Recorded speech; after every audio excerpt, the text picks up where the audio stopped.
So welcome everyone. I'm Liz Hume. I'm the acting CEO of the Alliance for Peacebuilding. We are so excited for this event today. As you all know, as you've many of you I see who are on the screen are involved in our U.S. peacebuilding work. We're actually changing the name to U.S.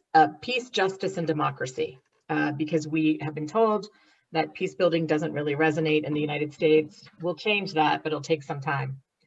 But why this event is so exciting today, and I want to thank Neil Levine for pulling this all together, is that we're talking about America's peacemakers. And I'm going to show this book.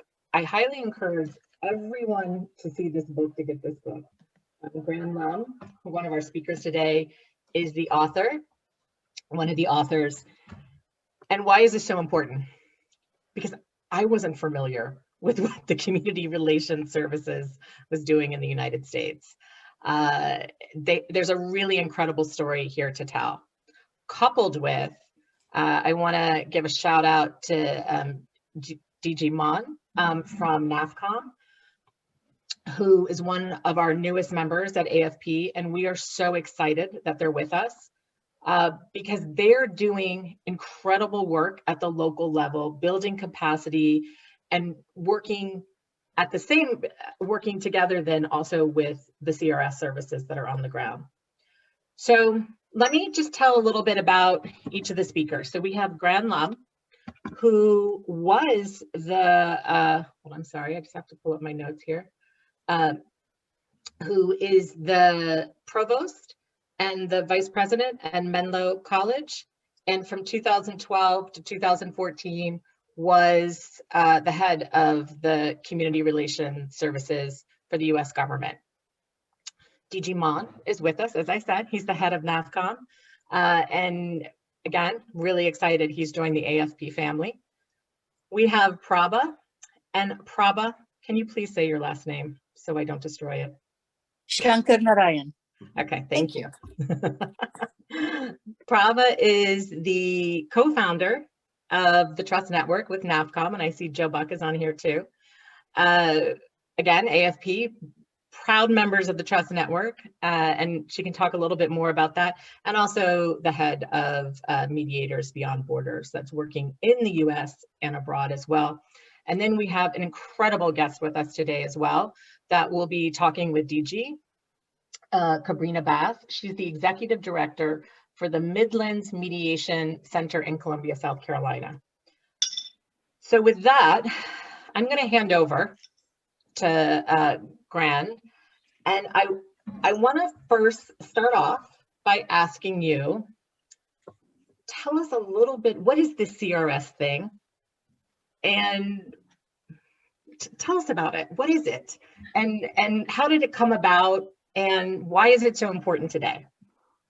Thank you, Liz. Thank you to the Alliance for Peacebuilding. I've certainly been familiar with your work. I've come to a couple events when I was in DC, so that was a pleasure as well. And good to see a number of folks in this meeting who I know, and certainly thanks to all my co-panelists. I'm really looking forward to. I think it's a really important conversation as for the Trust Network, for all these organizations, for NAFCM, as we think about what's going on in this country and how community mediation and how what has traditionally been done internationally is needed here. So I'm really excited about this conversation. So Liz has given me one assignment, which is the explain CRS. It is widely unknown, and I'll talk about the origin of it, but even in the 1964 Civil Rights Act, it says to work in anonymity, right? If a CRS conciliator broke confidentiality, you would be in prison for a year and a $1,000 fine, right? And and I want to be clear, no one's ever been found guilty of any breaking of confidentiality, so no one has ever done this. But in 1964 Civil Rights Act, it also talks about not even seeking publicity, within CRS. I am no longer a member, and so now I can publicize it a bit more.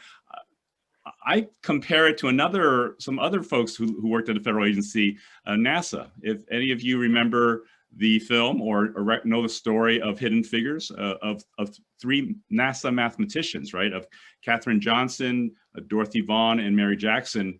They were critical and key to the success of that program. And I would dare argue that the Community Relations Service has made a huge impact in civil rights in this country, in both the pursuit of justice and in peacemaking here. And I know that's the word that we are grappling with as we think about this. So I'm just going to share a few slides for the visual folks out there right now, and just spend a few minutes talking about CRS.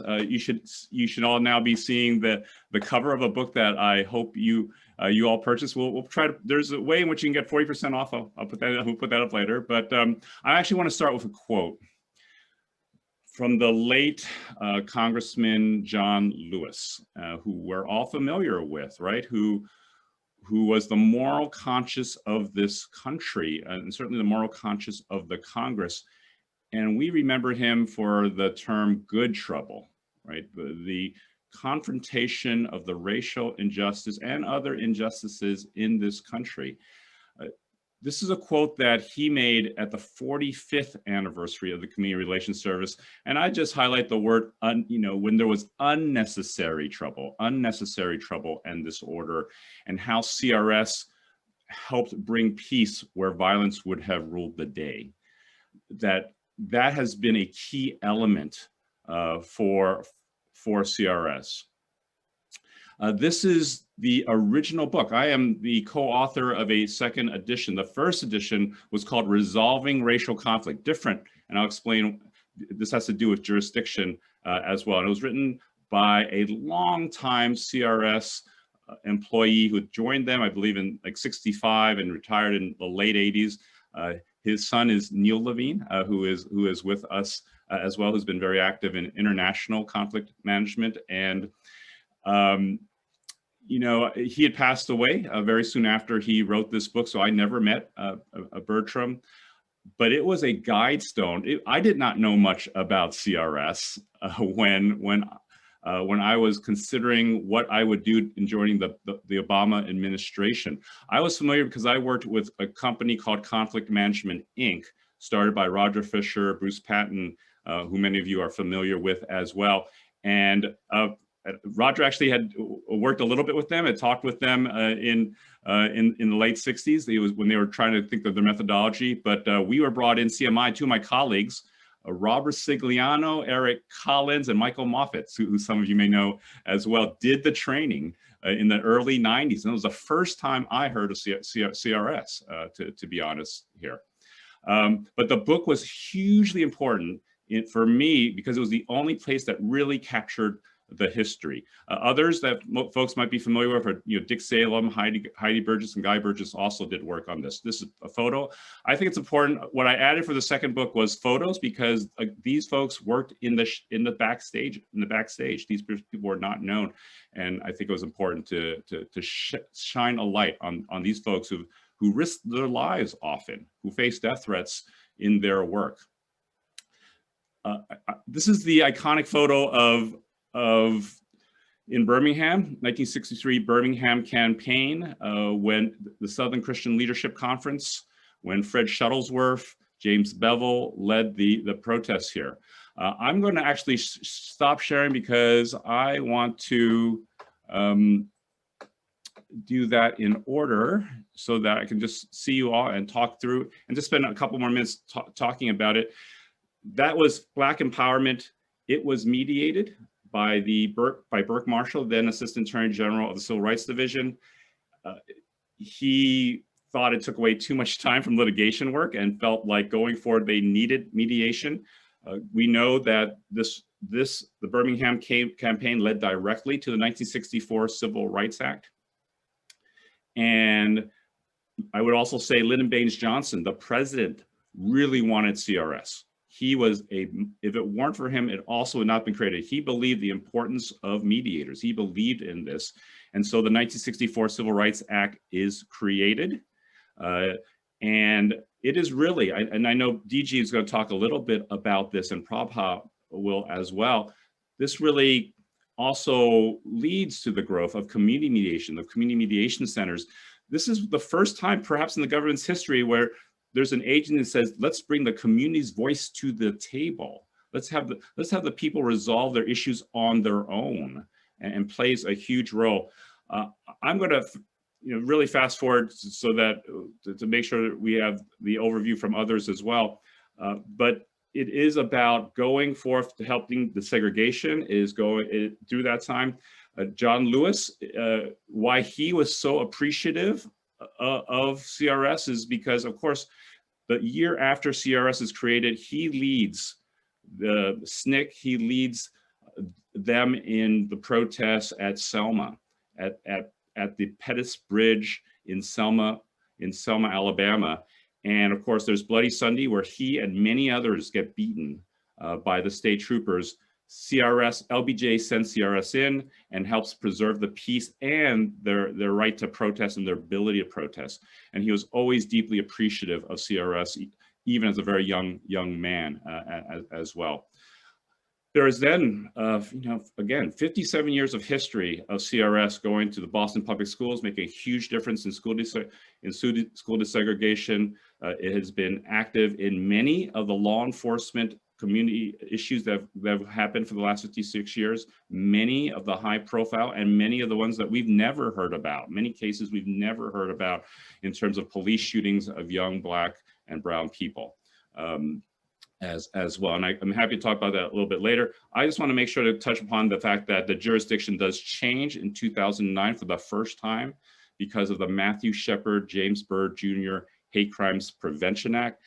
For the first time, it goes beyond race to gender identity, sexual orientation, religion, and disability. It's the first expansion. Unfortunately, there is no additional funding or staffing for it. So this is when I was the director of CRS. So we did it on that. We worked with the White House Hate Crimes Task Force as well. And that I think may be useful to think about as we, I'll talk a little bit more about the infrastructure, but that may be a good place to stop to say, here's the overview of the agency as well. I mean, and I'll get into the fact that I want to be certainly appreciative of the Alliance for Peace Building for pushing for an increased budget. It was important because it was hollowed out during the Trump years.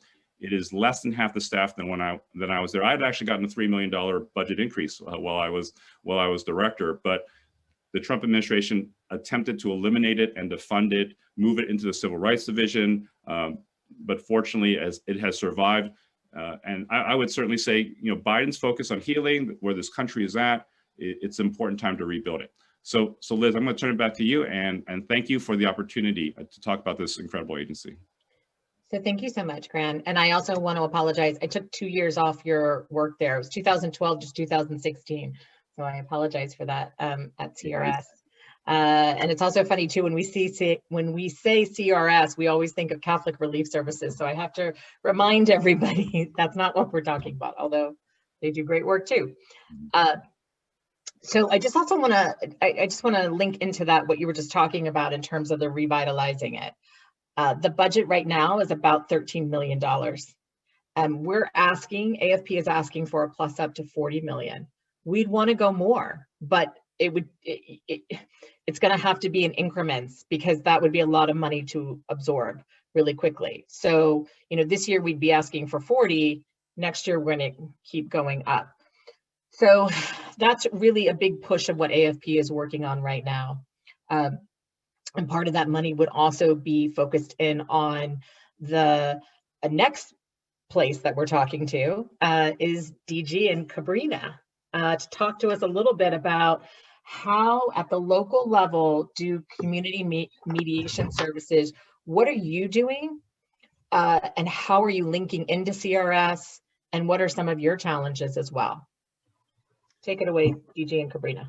Thank you, Liz. I think that put all your questions into one series of questions. So I'm not sure if you want us to address all of them or take them one at a time. in what we're going to address. Good afternoon, I'm DG Moore, and I'm the president of NAFCM. I'm thrilled to be here with Ms. Kabrina Bash. She's the executive director of Midlands Community Mediation in Columbia, South Carolina, and very appreciative of Liz and AFP for providing this space, for Neil and Prabha who came up with the idea, and for Grand who was able to join in and make this a wonderful panel. So the first question that I remember hearing, and I'm not sure how those slides are going. The first question I remember hearing is, so what is community mediation? And it got started at the same time as CRS with President Johnson calling this section of it his Peacemakers.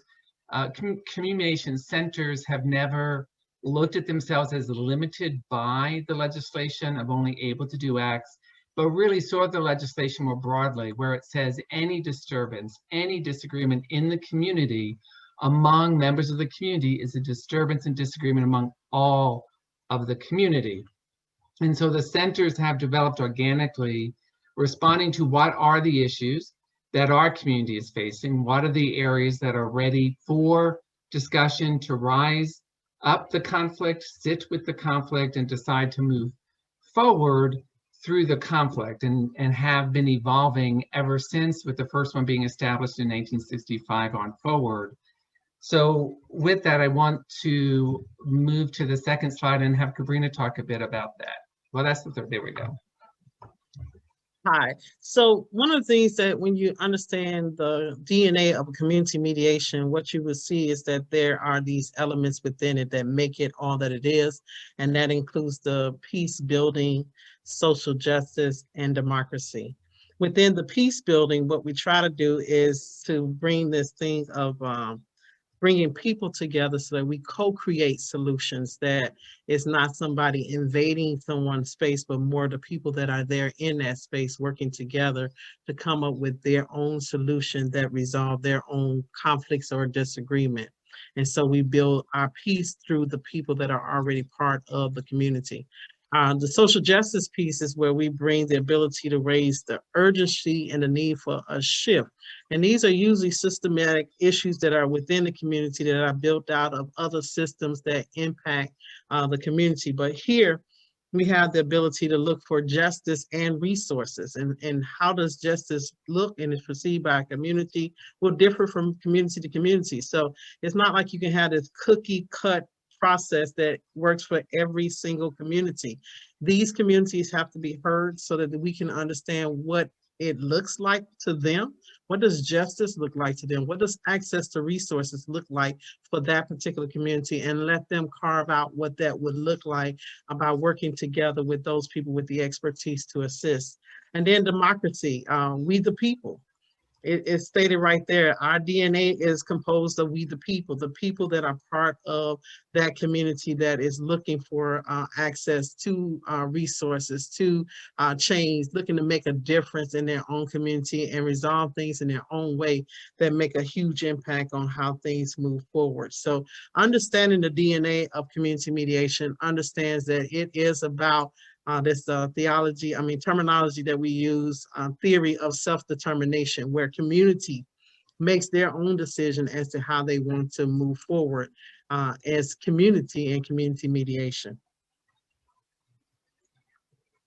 So community mediation for us in a nutshell is community mobilization, being able to move a community forward through the work of people within the community. And the way that we mobilize that is through both systems in which people may need access and seek justice. One is within the justice system itself, because at the time, there was not access to the courthouse for most people. And then the access they got was justice being dispensed by people who didn't understand them, didn't appreciate what the issues were, and really couldn't help in the resolution. We also looked at justice within the community and the community systems. So in community mediation is both about the individuals in the struggle and the systems that in fact may continue the struggle to go on, which is why just changing a person doesn't change the outcome of that particular institution. So those are things that we work to mobilize. We hold the space for others who have the skill, who do this, and help mobilize the community to look in the mirror, address what they need to address, and address it in a way that is growth producing for everyone in the community and provides choices for everyone in that community. Liz, did you want us to answer the remainder of your questions and then shift over? We can, if you want. I'm getting a yes. Okay, well then let's just move to the next slide. We'll go quickly. We'll go quickly through them. Can you be specific? Like, give me like a really good practical example. Well, I think I definitely want to ask Cabrina to do that on both levels, if we can. If I can just quickly, I just go very quickly through these slides. People know what a center is. If we could look at the next slide, for people to know that these centers exist in their community and they're there before anyone outside recognized there was a conflict or an issue.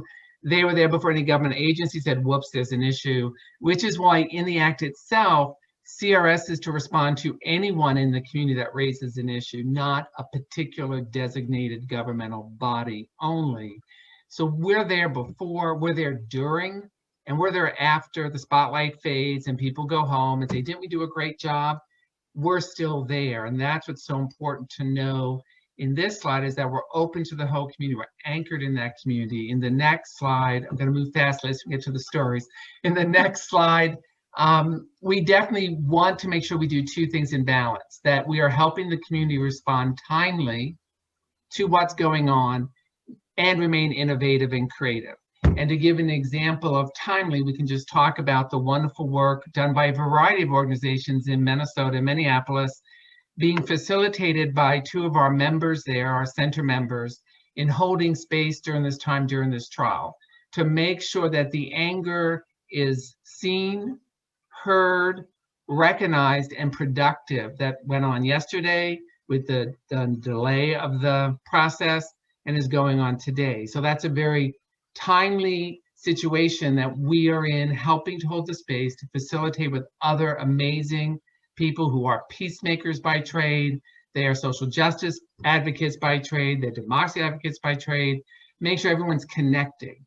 So the braided work is stronger, and the people who are in the conflict with the anger are able to see that they are looked at in the eye, able to hear that their voices is being responded to, and so to make the response in Minneapolis a productive response for the people who have been marginalized and discriminated against institutionally and individually.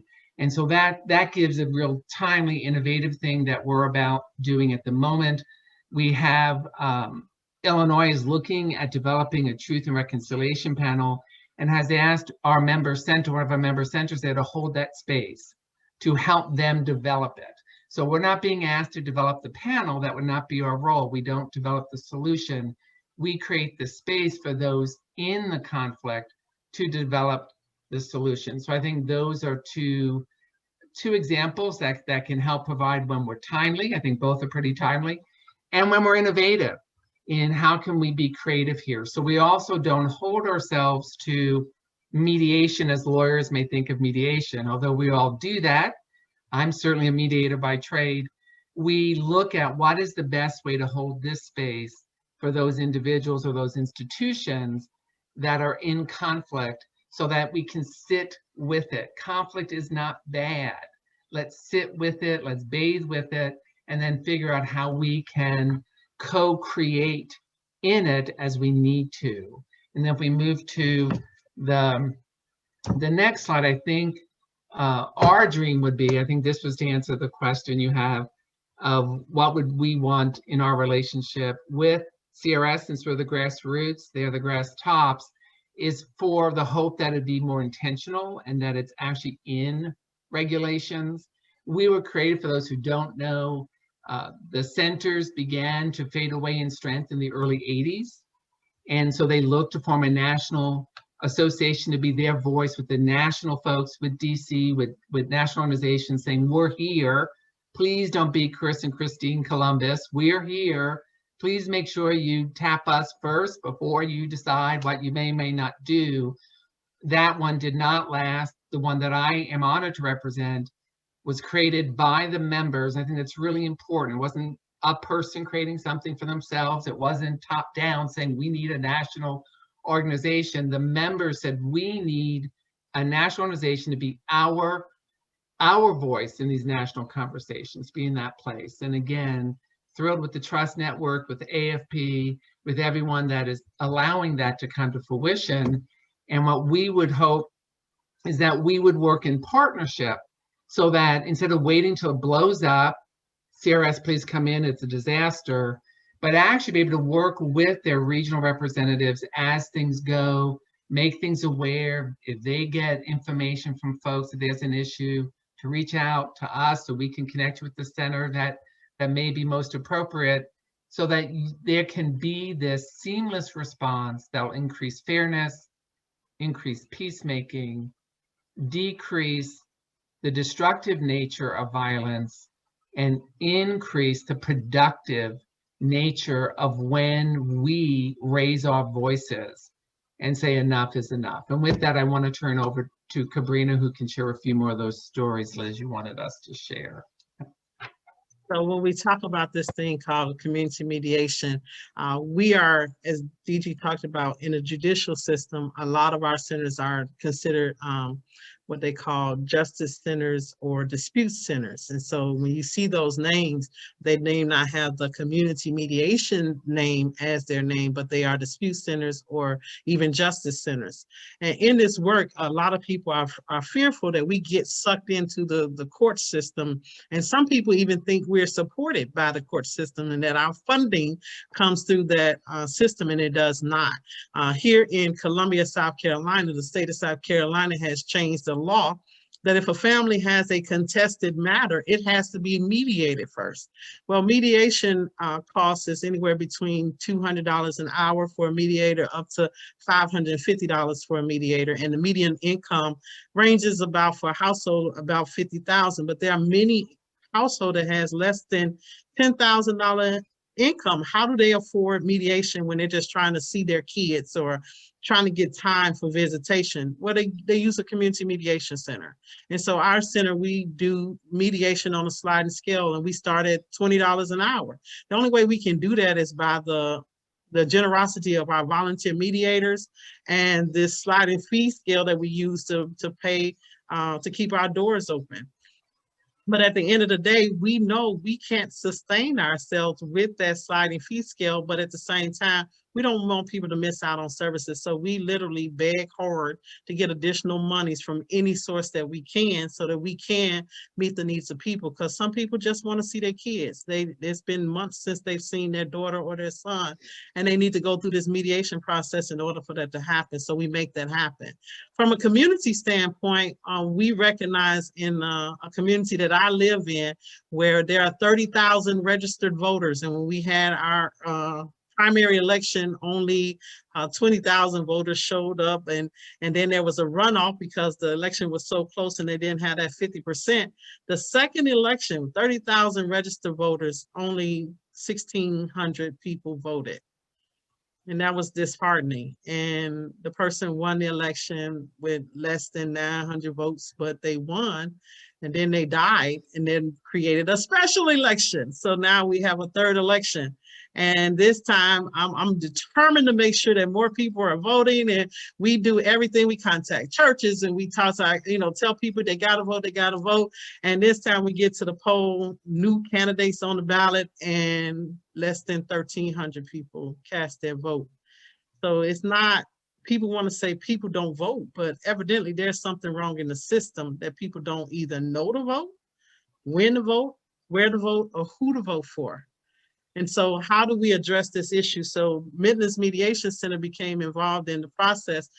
We, through the assistance with our county election commission, we created a video for the absentee ballot, because absentee ballots were being turned in incorrectly, and everybody complained about them being wrong, but there was nowhere to get information on how to turn it in correctly. So we created a promotional video on how to do an absentee ballot.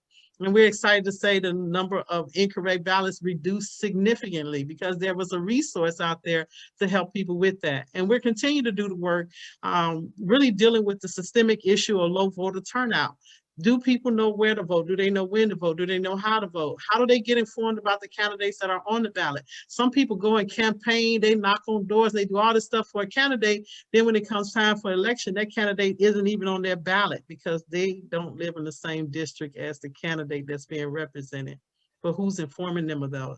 So those are the work that we do in community mediation, is that we do the work within the community with the people in the community so that we can create results. We believe that we don't recreate things, but we collaborate together to create something, that we work together with community partners that make a difference in the communities in which we live in. And so that's how we see community mediation and the work that we do in our centers to make this wholeness happen, that we're not guests that come in, but we're the people that live here in the community that are making a difference for our community. And so what we want you all to do is to see the Community Mediation Center from a place of curiosity, to be curious about the work that we do, from integrity, to hold us accountable. If we're in your communities, you know, check on us, make sure that we're doing the work for the community, that we're connecting with other partners in the area, that we deliver a quality service to our community. That's what is needed in our community. And that you can see the vision where we see that a community being in harmony together, where we work together to create solutions collaboratively, and then to collaborate with us. If there's issues and concern, let's get together and let's make a difference in our community. So we together can do something amazing. So we want to move from a place of curiosity, integrity, quality, vision, and collaboration. And then we, DG. Yes, ma'am. We want to end our little part again with this poem, because when we heard this poem, we believe that Ms. Gorman was in fact revoking the 1964 Civil Rights Act, Section 10, when she said, "We will rebuild, reconcile, and recover in every known nook of our nation, and every corner called our country. Our people, diverse and beautiful, will emerge, battered and beautiful. When day comes, we step out of the shade, aflame and unafraid. The new dawn blooms as we free it, for there is always light. If only we're brave enough to see it, if only we're brave enough to be it." And we hope that everyone here today will join us by volunteering at their communication center and be a part of that light. Thank you for allowing us this time, Liz. Oh, thank you so much for that, Kabrina and DG.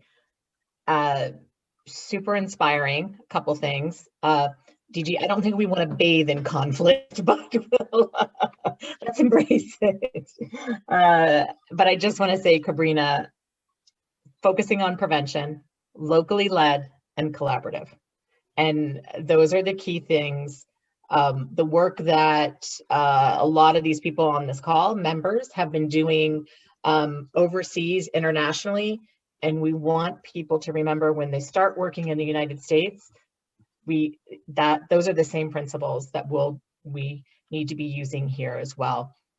So thank you for that reminder and those examples. I want to now turn it over to Prabha.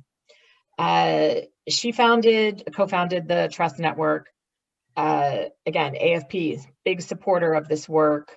There was this moment in time, elections were happening. Many of us had been writing, in fact, Neil's name keeps getting mentioned here.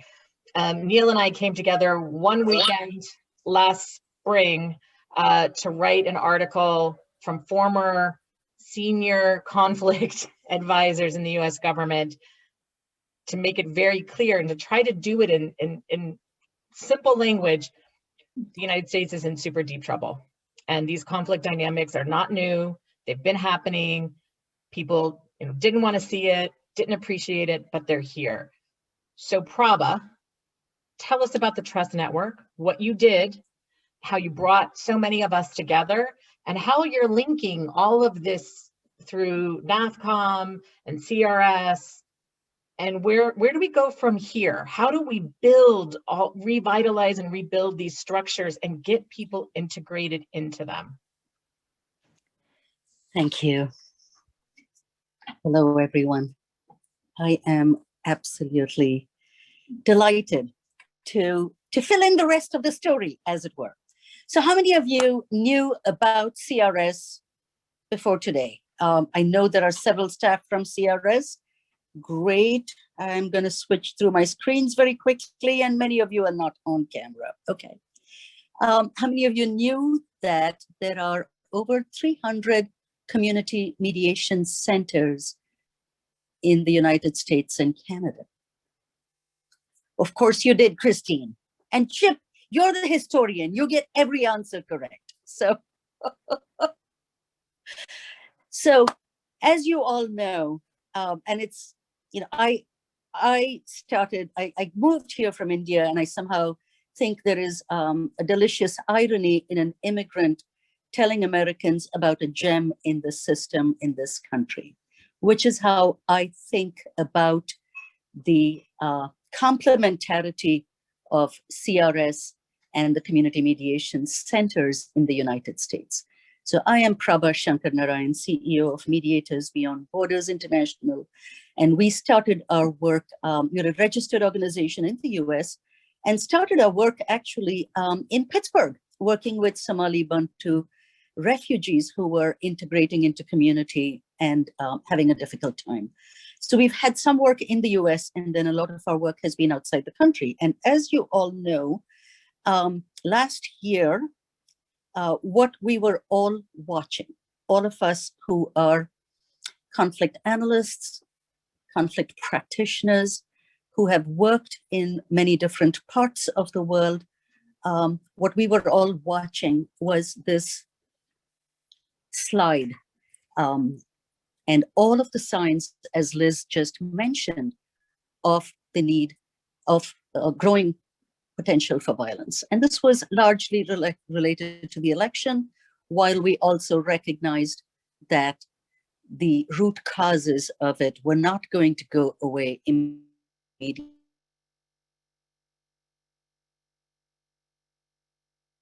So what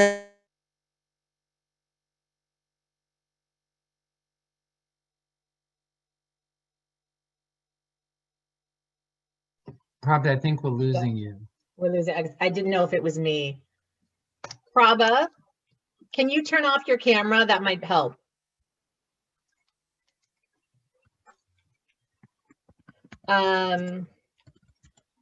Joe or DG, do you want to fill in while Prabha's stuck on the Trust Network? Joe Bach, I don't mean, or DG, I don't mean to put you on the spot, but till we get Prabha back. I'm Sure, gonna you share didn't mean to put them stage on with the Joe. spot. I heard you. Joe, I'm going to share the stage with you. Jump on in. Well, Joe's brilliant. I'm happy to say a few things, but Please. Oh, Prabha, you're back. Now you're on mute. Okay, let's let Prabha keep going forward. let me know as I couldn't see anything. Hey, Prabha, turn your video off. You're a little. Sorry? Turn your video off. That might help. You're going in and out. When did you lose me? From the very beginning, when you started talking about why you came together for the election. Okay, we've lost Prabha again. Joe, why don't you go ahead? Sure. Well, Prabha's back. Prabha? Joe, just go ahead. All right. She's struggling with the internet. I'll send her a note. Okay. Well, I think as many people on the call know, we came together because of our concern about the potential violence that could encompass the aftermath of the election. And what we realized was that there really was a great deal of expertise in conflict early warning and early response, but most of that had been done internationally. And so we pulled together people from the community mediation centers through DG and others through Prabha. And then I was able to reach out to people with experience in using information and communication technologies for early warning. And the three of us co-convened the Trust Network. And so with that, I think I'll turn it over to Prava, who obviously has command of the screen. Thank you, Joe. And that's how we roll as a team, just Amen. so you know. So as Joe said, that was the moment that it really took us coming together to start the early warning platform, early response platform. And I cannot emphasize how it was the perfect match because of the existing centers around the country. So we founded it in 2020 and developed at first the early warning and the early response platform, the first one in the United States. And for those who have worked in the US, I say this only because most of you who have worked in the international context know what these early warning, early systems are. This was a new one for many at the community level and in local peace building in the United States.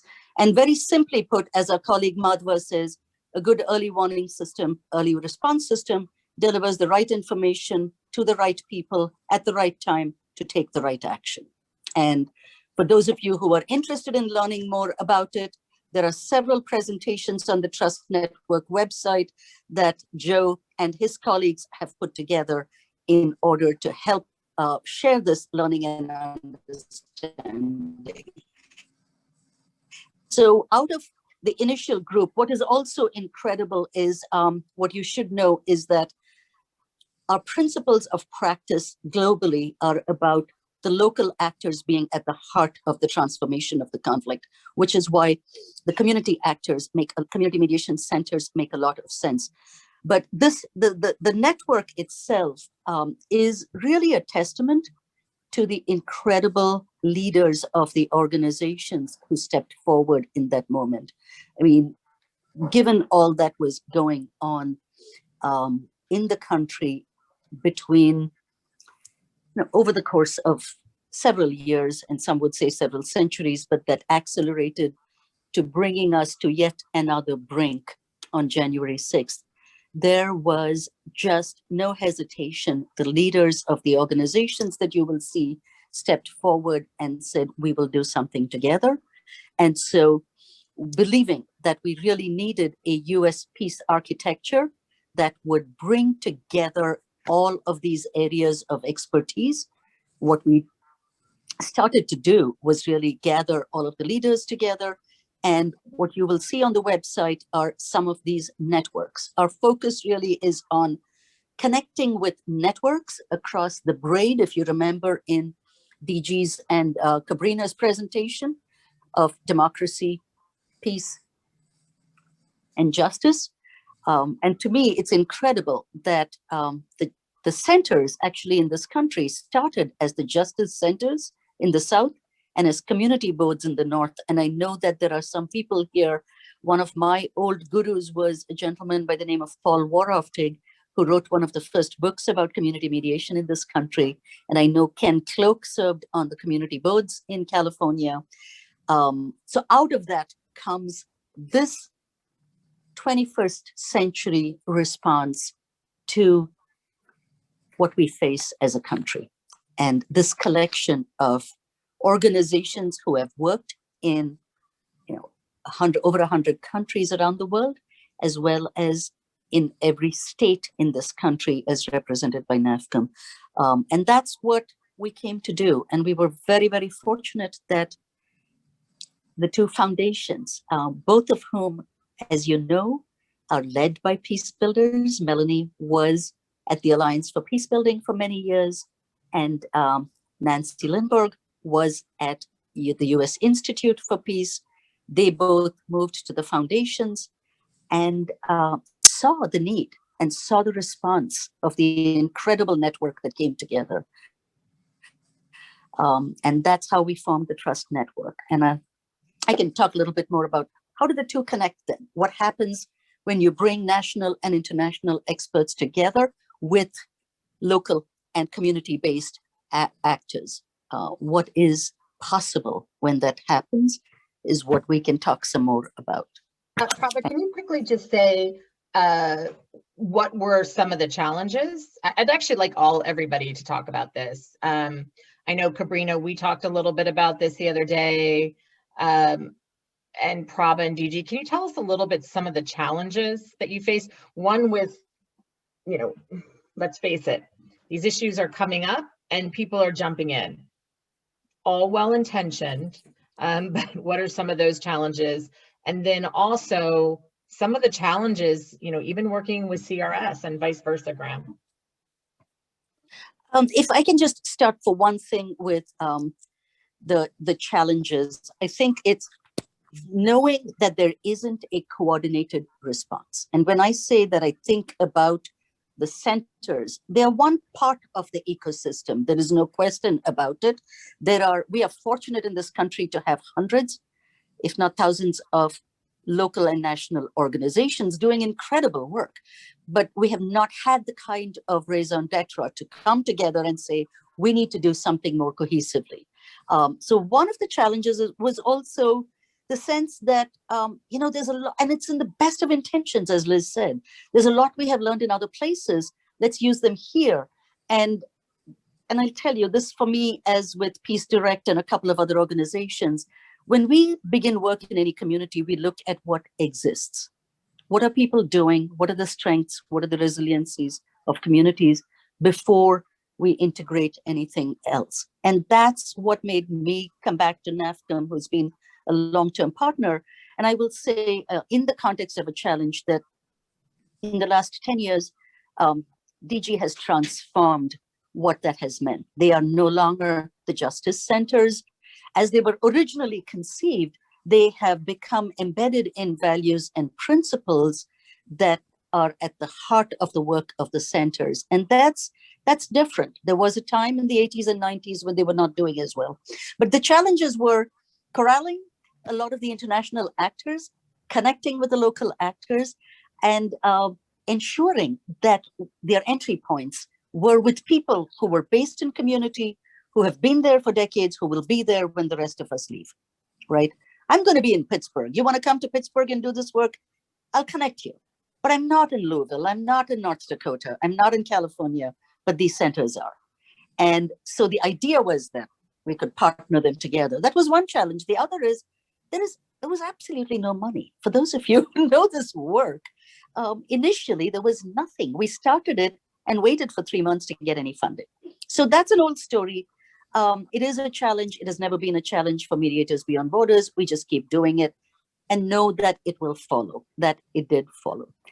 Capacity building, I think integrating the language of the work in other arenas and the work in the US is going to continue to be something we address, which is why we have a Friday series. But I'm going to stop there because there are other challenges that DG and others can talk about. Yeah, Grant, can we go back to you? Can you talk a little bit about some of the challenges, and then DG and Cabrina? Yeah, and we had, first of all, I do want to say to frame it a little bit is, I'm a huge supporter of community mediation. I've been on the board of Peninsula Conflict Resolution Center. I worked with Terry Amsler, both at community boards and Partners for Democratic Change. So I've certainly, that's been a big part of my DNA as well. And we had a wonderful conversation in preparation for this, in talking about the infrastructure and the trust, what the Trusted Network is doing. It may be just worthwhile talking through what the infrastructure has been and what you're trying to meld with. I think that may be useful for the folks on this call.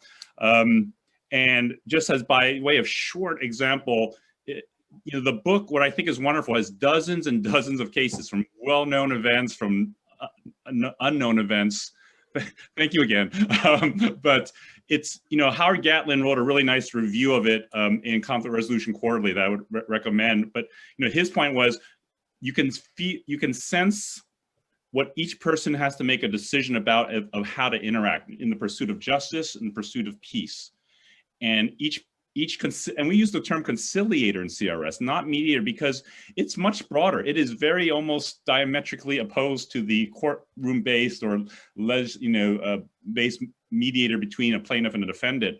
It is so much broader and so much wider in that term. But the Sanford, we all familiar with Trayvon Martin, that's more recent. What I would point to there is Andrew Thomas, whom some of you may know. He was the director for the Center for Dispute Settlement in Rochester, New York for 20 plus years. He happened to be moving to Sanford, Florida, and took a job within the Sanford city government. And when Trayvon Martin was killed, his experience, his insight, his expertise was brought fully to bear in really totally changing the way that played out in terms of engaging community, in terms of engaging white and Black pastors who had not really been talking to each other, to creating both the ability to allow protesters, the Dream Defenders, to protest against the Stand Your Ground law, to not push away the protesters, like what happened in Ferguson. And we don't have time to go into all of these because these are ones that happened under my watch. I went to Baltimore after Freddie Gray. I went to Ferguson. But Sanford, partly because of the presence of a real community mediation sort of expertise and who had worked with CRS in the past, it was seamless is not the right word. Mayor Jeff Triplett, who just passed away, he was the mayor of Sanford. He actually just passed away in the last few weeks, which is sad because he was skeptical of CRS, but he credits it with saving his city because CRS introduced him to Al Sharpton, to Jesse Jackson, and all that. So I think it's a wonderful story. I hope you read it. What I would say about the infrastructure is, I think it's going to be important for the Trust Network to also reach out and work with the civil rights organizations, right? All these organizations, my successor at CRS was a woman named Becky Monroe, who's now at the Leadership Conference for Civil Rights, the umbrella organization for pretty much every major national civil rights organization in this country. And I think it's going to be important. And I know at the community mediation centers probably do have very good relationships with the local civil rights groups. And I think that is a big portion of this, right? And especially in hate crimes. I don't know we'll get a chance to it, but we know there's been an increase in hate crimes in a variety of ways, certainly against Asian Americans. The one in San Francisco, this touches me very deeply because it happened a block from where I live, the death of that man in San Francisco.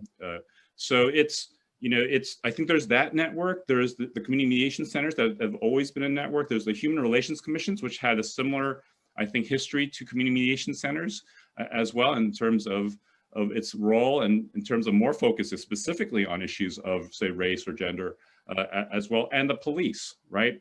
Again, I know DG and Cabrina, I know have done great work with the police departments. We've talked, DG and I have talked about it several times about the work we've each done with police departments, but there's a network there as well that's going to be important. And so it's the relationships, it's the experience. It is, at least for our folks, right? What made a difference is that our conciliators often came from the civil rights advocacy world, or came from law enforcement, or had a conflict resolution background, and we're there in years. So it is working with the different networks that exist in moving forward. So I think that's what we're all trying to build further, and we need it right now. Okay, You're on mute, DG? DG. That. If I can, I want to also point out that Andrew Thomas that Gran mentioned was one of the founding members of NAFCM back in 1994. So he absolutely has been a hallmark in moving this work forward. And it takes me back to the challenge I mentioned earlier, which is when you have great people. Andrew happened to be in Sanford, Gran was CRS director, then great things can happen because they know about cremation. They know about our history, who we represent, our centers. We have many human rights commissions are part of the NAFCM network. What I would like is not to be left to happenstance in the future. Depending on who happens to be sitting in that chair, do they know? I think one of the biggest challenge is that people keep saying we're the best kept secret. We had no idea there was a center in our community. We had no idea there was a center in our state. We had no idea this thing even existed. And that is a huge challenge because it wears down on many centers who are financially struggling because people don't know they're there. They don't know to make the investment in them. And so they're not getting the resources they need to be stabilized, to be able to do this broader work as we need them to do. So I want to just put that out there as a challenge, give a praise to Deborah, who talked about how her center in Michigan helped her with her city. Thank you for putting that out there. We do a lot of work with helping government agencies that are open to the process to let go of their position, the power of their position, and really allow them to hear what's being said is so critical. And thank you, Grant, for talking about the work we've done with policing. We took the report that Grant helped put together, took those pillars, and our centers tested them in many places throughout the country on how can we live this out? How can we truly live this out? And it doesn't mean hiring more police, and it doesn't mean training them differently. It means having them engage with the community by listening and learning first, sitting with them. I appreciate not liking debating and conflict. I don't mind it. I think being uncomfortable is necessary to any change and to go forward. So I just wanted to say that I think are the major challenges that we have, is that it's so reliant on the goodness of the person who has the resources and power. So yeah, I know about you, let's use you, as opposed to having that be a part of our normative culture.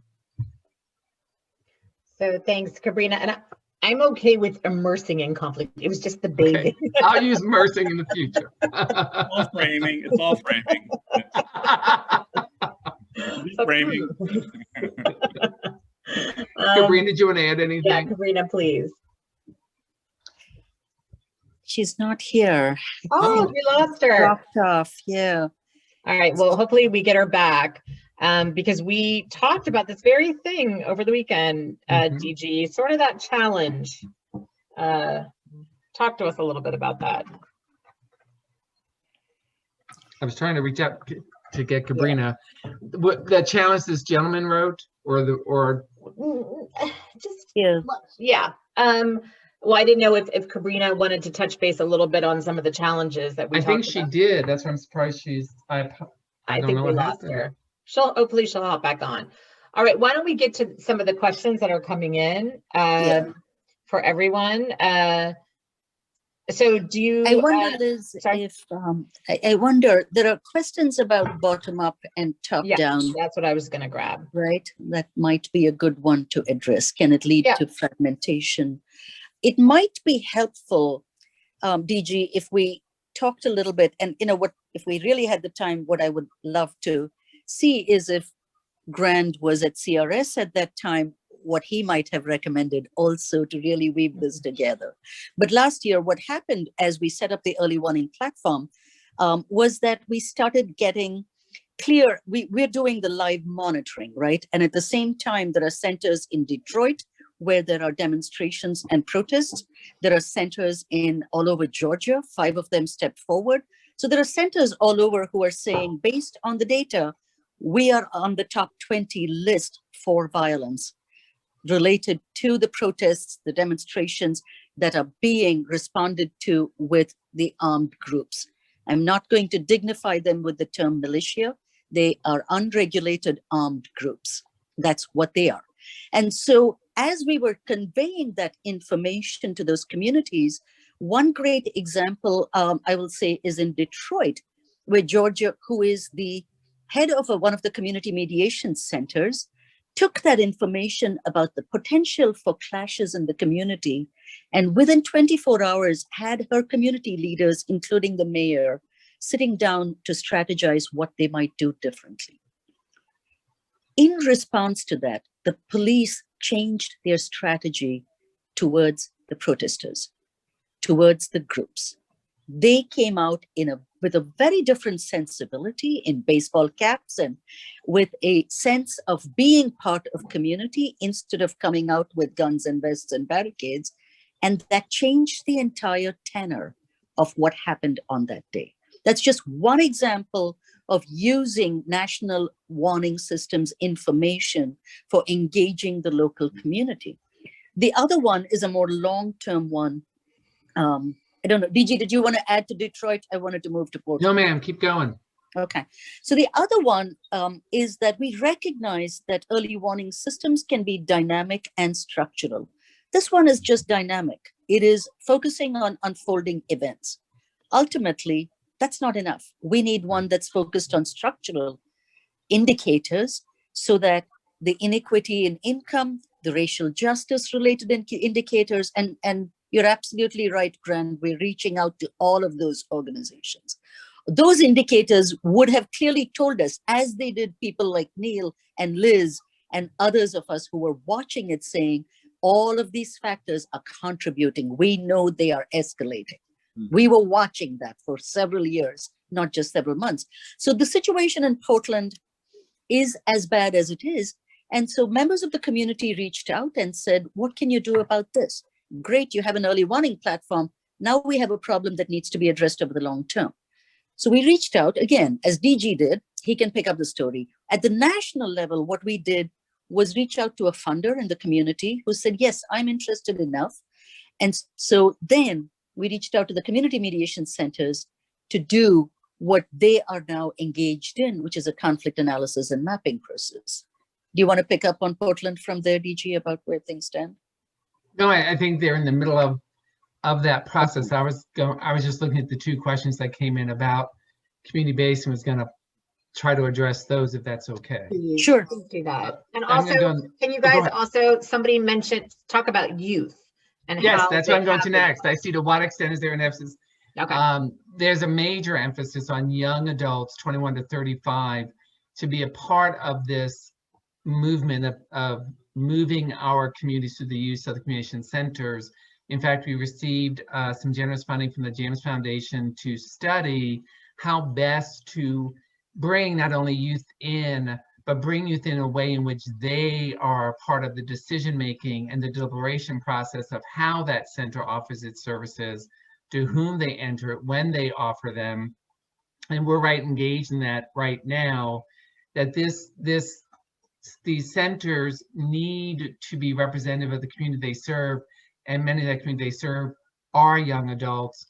And so that is a strong emphasis that's happening in the moment. And we will have 2 webinars in June and September, updating you on that youth progress, young adult progress, and we'll have more in the following year. So shout out to you. If you have interest in wanting to know more about that, Lindsay, please contact me and I will get you connected with some of those centers working on it. I think there was, hopefully that answered, I think there was a question, but the screen is moving on me. Talking about, I want to make sure I get it right. I'm missing the question that talked about how do you see this working? Do you know the question? Do you think that community-based should be based on community development, increasing local initiative for solving community conflicts? If I understand the question, at least from my perspective, the only people capable of solving their conflicts are the people who are in the middle of that conflict. And they need to have the space to be brave, to create their choices, to work with each other on how they're going to move forward. And so if that question was, do we at NAFCM think that we need to increase the local initiative for solving community conflicts? The answer is yes. And we see that clearly as the role of the center to facilitate that dialogue in the 9 hallmarks, which Andrew Grant mentioned, that were created for NAFCM to follow on our members. It says our job is to initiate the conversation, bring the education, that all the people are starting from an equal playing ground as far as education goes, the knowledge of what they need to know, and then facilitate it. Our job is not to resolve it. Our job is not to say, here's a list of solutions, pick one. Our job is then to hold that space so those in the conflict can figure out how do we go forward. And we found, in particular, circling back to Grant's reference to the policing work, that really worked when we broke the policing down to actual conversations around values with the very populations. They had a higher propensity to arrest and to confine. And by creating that space, those communities were able to figure out how they could co-create their community together. So instead of doing the big forum where law enforcement is generally told by their PIO, don't say anything, just sit there, and people get angry and feel they're not being heard, we actually create the space using the document Grant referenced to have these dialogues that started with their shared values. And from that, they have created huge differences in those communities. And again, those documents are available because they were created for NAFCM for our centers and our members. So I hope that answers the question clearly, that yes, community members need to be empowered to solve their community issues and not have those not in the community solve it for them, because in the day they get to bike home, drive home, fly home, and don't live in that resolution they just ask people to adopt. And let me jump in here on DJ. This relates to something we want to talk about is if CRS were to be rebuilt, how, and if we're going to increase the budget, I think what's interesting about what Prabha and DG have said, and I agree that it has to be within the community. I mean, that there has to be resource that provides that. For example, I don't think CRS would be as successful if all the personnel were in DC versus having what is today 10 regional offices and 4 field offices. It previously had been closer to 50. It had a staff of over 300, right? This is in the 70s, and it certainly has been cut back to that time. I think it may be useful to look at the method of a DOJ agency like the COPS office, the Community Oriented Policing Service, which provides grants to like an organization I sit on, Not in Our Town, which focuses on reducing hate in communities here. They got funding before from the Department of Justice here. I think if I were to create legislation, I would say, well, let's make CRS an agency that can provide grants to communities directly to do more of the work that DG and Prabha are talking about, for example, here. As well, and I think, and I would encourage more jurisdiction to say, here's what we want to do and how to increase community mediation so that it's clear. I think for CRS, right, there's just basically two laws that created its jurisdiction. It's a huge difference to have created that, because prior to that, on certain issues, it could not go into it. Janet Reno created the ability for CRS to go into the Sister Spirit, the Ovett, Mississippi. You remember that, a lesbian retreat center. It was highly controversial and led to the desire for other centers to get rid of CRS for another reason that had gone out of its jurisdiction. So I think that would be useful as we see all of community mediation as well. If I can build on that, Not in Our Town, which Grant just referenced, we'll be holding space next Tuesday, so please join us for them and our center in Orange County that's actually implementing the No Hate campaign. And if there's an issue about certainly Asian Americans, Don Hahn is going to address that and what they're doing in Orange County, where you are attacked for walking in a park while being Asian. So it's an important thing we're doing Tuesday night at 7 o'clock Eastern time. Not in Our Town will be there as well. So not that I meant to do a plug for it, but since you mentioned them, they're a great national organization. And what they're in the conversation with them, they're realizing working through the centers can be a great way to get that message out, because the centers are in those communities. Talking about Lansing and Mississippi, there are things CRS may not be able to do because they have to respond to those wonderful people in our 2 chambers that the Communication Center can do. And so working in that partnership allows the center to go out and do some of that work that CRS may flag them to, like, let me connect you all, that CRS is held back from doing. So there's a great dynamic that can really happen. And due to its size, it's always been, I think that's certainly the case, even in my time, certainly I'm sure over the last 4 years, because the staff that stayed, they did their best, but Yes. often would be talking to people like at community mediation centers or people who worked in different government agencies to say, what can you do about this? It had a somewhat of a social worker perspective to it, because there was just so much going on that you did have to do that as well. I do want to share, I've been reading a book, Ezra Klein, on polarization in this country. It is true everything is local, but these issues are becoming increasingly national too. And we have to pay attention to how to deal with that piece of it, because the Capitol insurrection was based on a national issue of folks bring together, and at the local level, we have to be able to deal with that. Folks have to be able to manage that, and we need a national issue. It's important, having spent time in DC, and that's where Alliance for Peace Building is, to make sure we focus on those issues at that level as well. No, That is so absolutely. true, Grant. And that's where the trust network comes in, Yeah. and the work that AFP is doing, because this stuff is contagious. We know that, right? It's contagious. When I was working in Ethiopia, working on violence prevention programs at the university level, spill out into the community, go to the next unit, so we know that. So that contagion effect is really key. And maybe, Liz, you can, use the countering violent extremism that is contributing, amongst many things, to the polarization as an example of how the national and the local come together. You've been working with Jesse. You've done this work in many parts of the world. That might be a really good way to bring the national and local together too. Absolutely.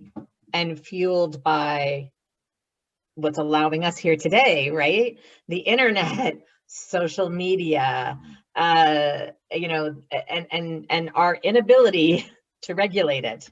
I'm struck by the fact when certain individuals got taken off Twitter, disinformation went down, a report said by 71 to 74%. That's huge. So these messages are able to be picked up pretty quickly. And also one of the other issues now is things are becoming more encrypted. So at least before we even knew about it, now it's hard to find it. And also coupled with the fact that we're so siloed, we're watching different TV shows, we're watching different media. So anyway, that's a whole nother talk to happen. So, okay. Liz, Sorry, can I just Sure. just one thing about what Grant said, which I think is really important. I know that this conversation, thanks to Neil's and Grant's wonderful book and Neil's efforts as a practitioner himself to make these conversations come alive. And I want you to know I can give you examples of pages where they did the work, so go get it. But the idea, and now I know, Grant, why it was such a secret. I wondered why this was not. I talk about CRS and CMCs in all the other countries I go to and ask them to get legislation to make it possible. And now I know why you were sworn to secrecy. But the idea that there are networks of organizations working on these issues. So the CMCs are wonderful, and there are many cities in which they don't exist. So I think the point is, let's look at who the local conveners might be. And if you reach out to us, we will connect you with people who have the specialty in all of these areas. There are people who are working on violence interruption models. There are people who've been working on preventing and addressing the root causes of violence, which is why the whole integration or coordination with the racial justice, social justice folks is critical. I've started attending the democracy and governance coalitions. There are about 12 of them or 14 of them in this country. I think what we are all doing is trying to figure out what is the work that we're doing and with whom do we need to coordinate to bring the best resources that are available, not just at the national level, but at the international. I'll tell you, not everything exists here. We're learning, we learned from the Northern Irish, we learned from the Somalis, we learned from the Kenyans. All of these processes and these practices have not been necessarily used in this country. So there's something to be said for bringing it all together and learning from each other. So I just want to, sorry, let me just say one quick thing, because I'm just looking at the chat. I want to focus in on COVID and how, and now that we're, this vaccine, we got a couple, hopefully in the fall. Can you talk a little bit about that? I also just want to address one thing, or another thing is, we've seen a proliferation of dialogue groups popping up. And, if you guys can comment on that, again, well-intentioned, but, what are some of the challenges you see there? And then also, I just wanted to comment, somebody it's Dr. Arif, is talking about root causes of conflict, poverty, lack of services. You know, absolutely. But again, the United States is not a one size fits all. So, you know, that might not be the case in one area. And one of the big drivers of conflict here in the US is really people's either real or perceived loss of social status. So please talk about COVID. Grant, I think you were going to say something, or DG, and I cut you off, so please feel free.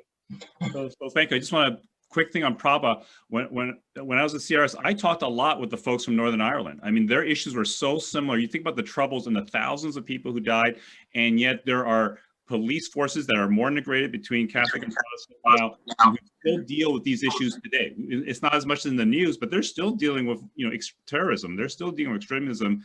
And I found it so, I learned so much from having those conversations with them and the community leaders and the police groups on how they work with the day-to-day, because it was very similar to the work we were trying to do here, and increasingly so maybe. As well. So that was the main piece. I do want to encourage folks. I was the director on the steering committee of the Divided Community Project. It really focuses on communities and very much use the thinking from community mediation centers as well of how leaders and community groups can work together. So I'd encourage, it's written a lot of good reports and brought together that. I'll just quickly go on the pandemic issue. I think it's totally a double-edged sword here, right? Because you can't go into we know the benefit of being in person, of what's there. And so I think that's a loss, and that's a problem. Flip side of the coin is I think it's allowing many of us, I know it allows CRS to do much more work, because if their travel budgets were reduced, they can all of a sudden do work that they wouldn't be able to. I've talked to judges who say it's now easier from an access to justice issue for folks to be able to not have to drive all the way somewhere, drive back if they're working, if they're not wealthy. I think we've got to take what we've learned from this pandemic to increasing the access to community and not letting it go either. As we go forward, because people feel safer in their homes too. They might, and we know there are access to internet issues and all that, but let's learn from what's happened here in this really difficult year. I think from my perspective with the pandemic has been a blessing with two particular foundations standing up. The Jens Foundation worked to make sure all our centers had immediate Zoom access, so that we could have the mediations continue, have the conversations continue. And so our member centers have all been able to seamlessly move onto that platform. We also, Cabrina, who left us, went and did a 2 hours each day immersion in how to use Zoom and to become uber efficient so that you could do the work that we've been doing. And back to one of the funders that Prabha mentioned for the Trust Network, they've provided some funding to cultivate and grow centers where there aren't any. And so we decided to target Alabama, Georgia, and Florida, 3 states that have significant social non-cohesion, I suppose, in their communities, to grow centers there. And so members, we didn't go in and say, become a center. Individuals, skilled people, peacemakers, other mediators said, we want to have a center here. And so they've joined this process that, again, we're trying to grow. So I think 2 pluses in this pandemic has been these foundations stepping up and saying, let's see how we can help plant the seeds, in particular Georgia, Alabama, and Florida with the Trust Network funders. And then how can we make sure the centers that are viable can immediately get online and work to the Zoom? And that was with the Jans Foundation. So I just want to give a shout out to funders who recognize the need and were able to move forward to help with that. But we can't just rely on private foundations, and that's why AFP is hitting appropriations hard on the Hill. If you haven't signed on to our appropriations letter, we encourage you to. Please reach out to us. We'd love your organization signature on it. A couple of questions. One was that have come in. Neil asked about Truth and Reconciliation Commissions and how the local centers might interact with them. And again, I'd just like you guys to hit on that dialogue issue, that we've seen a lot of these groups pop up. Again, well-intentioned, but.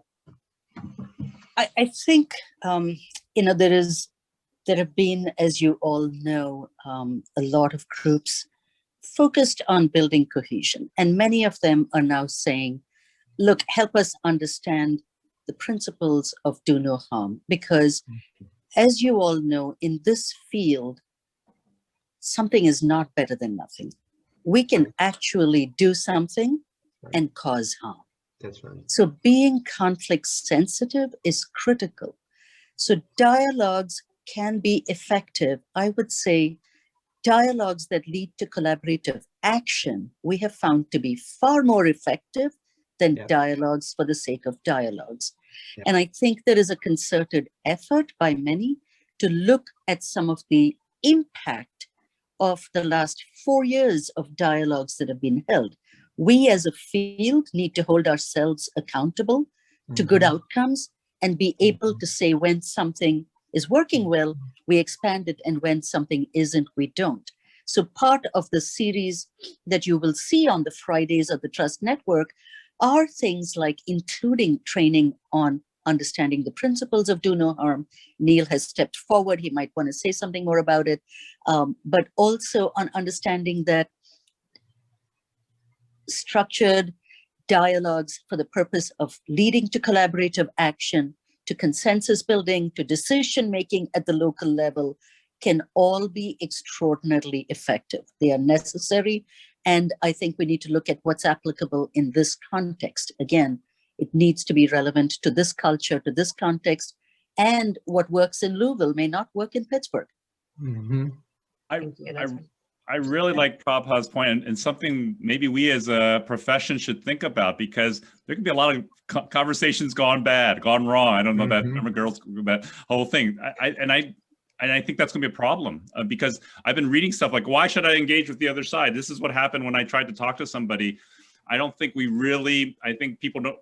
We need to do a better job of framing that more broadly here for sure. And I think it just to tie a bow on that is the key is how do you hold that space is so important. It isn't just the action of opening your mouth and saying something. It's the ability for people to actually hear what it is you're trying to say. And so holding that space becomes critical in that process. And that's part of what we work with when you're in a NAFCM Communication Center, that the people there have the ability to hold the space that's appropriate for their community. As Prabha said, how you hold space in Pittsburgh may be very different than here in Louisville. And even the words you use may be very different when holding that space. And so it isn't just let's get them on a couch and drink some beers and talk. It's how do you hold the space so it does lead to a productive conversation. I want to make sure to answer Neil's point about the Truth and Reconciliation Commission, because there is a lot of energy. Barbara Lee's legislation, Cory Booker's. I've been in conversation with Dr. Gail Christopher from the Truth, Racial Healing, and Transformation. So I think for all of us, we need to be in that conversation to be at least coordinated to understand, because it's a big deal. And there's the issue of reparations here, and there's a chance for more division. But you can see it within the movement saying, when people hear the word healing, you say, well, where's the justice? So the people are trying to jump ahead. Like the insurrection is not the biggest problem. This has been a problem for hundreds of years, and this is just a symptom of a larger problem. And that healing that that we need more justice and more peace, that they can go together here. And sometimes I think we're going to be criticized, right, for not seeing that side from a peace building side. And I think being a part of that, I mentioned in the beginning of our conversation that Illinois is working directly with one of our NAFCM centers, the one based in Chicago, to hold that space. And NAFCM will be on our big Tuesday in May, having an open forum to talk about that. The role of communication centers and mediators within Truth and Reconciliation and those movements, and how can we make sure we're connecting in a way that strengthens the platform, that it isn't more talk and nothing happens. How do we make sure that platform allows for creativity to occur in how we respond to the historical trauma that we live with as a country? So just another plug, sorry about that. Liz at NAFCM, we're doing it in May, big forum. No, this is fantastic. And I want to be respectful of everyone's time. We're hitting 1:30. This has been a phenomenal discussion. And I want to thank you all so much for your time and for your partnership. There's been so many things put in the link. If you want to reach out to NAFCM, the Trust Network, if you're here and you're interested in working on with the AFP working group on U.S. peace, justice, and democracy, you are invited. You're more than welcome. We're doing a lot of advocacy work, as you know, in terms of appropriations and networking and bringing people together. This is just the start. This is going to be a really long road. Neil, you wanted to say something? Just by way of sort of drawing things together as we close, just thank everybody for being here and the intellectual richness of this conversation from all. I'm left with 3 words that I want to leave you with, which are learning, linking, and lingering. And the learning really is for international peace builders, largely represented in the Alliance. The amount of learning today from the domestic experience was just incredible. And while I learned about CRS from my kitchen table growing up, I was bereft of any information about what was going on locally at community mediation. So this has been very rich in filling in my own knowledge about that. Also, for an international peace builder to come and learn about what goes on in our country. I love Prabha saying that it took an immigrant to educate Americans here about our country. The learning is deep in terms of what resources exist and the infrastructure that we're trying to build and how folks can plug in. And then the lingering is, I think, for me and for everybody, what questions do you carry forward? And for myself, there are 2, is really for the work of local human relations commissions that I've kind of have come up on my screen that I'm beginning to surveil and participate with locally. And then Prabha's question in terms of a do no harm approach, that this can be a crowded area. And once you encounter it, to listen first, get curious, before you bring the benefit of your solution to the table. There's a lot of folks who are deep into this work from which we can all learn. But this has been amazing, and thank you for holding with us. And Liz and all our panelists, thank you very much. Can I just add one thing on that, Neil?